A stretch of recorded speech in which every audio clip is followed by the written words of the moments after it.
This is an updated post-patch guide on how to kill Belial on Inferno difficulty as a Demon Hunter. This video is quite a bit different than my old Belial Inferno difficulty video, as my gear is substantially better, as my attack speed, crit damage, crit percent and dex are all extraordinarily higher. My strategy is still pretty much the same. Stand in this corner and get your Templar to stand at an angle so you can spam the tentacles down a line and one-shot mobs before they get to you. If they get to you, use the smoke screen and live. Of course, if you have worse gear than I've got now, this phase is probably a lot harder than before the patch, but I mean, with the auction house going at the moment, at least on Europe, you should be able to get decent gear, at least as good as my gear at the moment, because it should only cost like between 100 and 300k per piece of my gear apart from the weapon.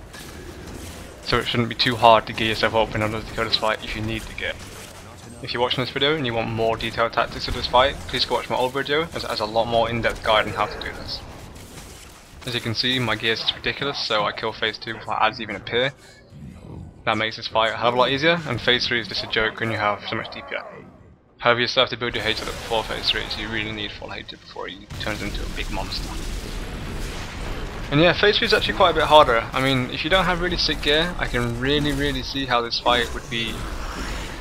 I don't want to say RNG, because I think I've used Exium way too much, but I mean, if he double fists you, and you don't have smoke screen like duration cooldown, you're pretty much dead, honestly.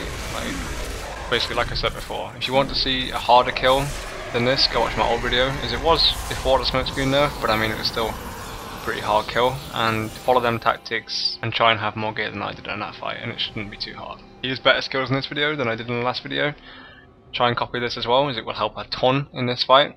And my gear, as you can see, I have a lot of DPS and a lot of damage, but my health pool is severely lacking. I have half as much HP as I did in the last video. If you enjoyed this updated guide, please subscribe, as I'll be posting more updated guides and bosses that are requested, and general guides on Demon Hunters.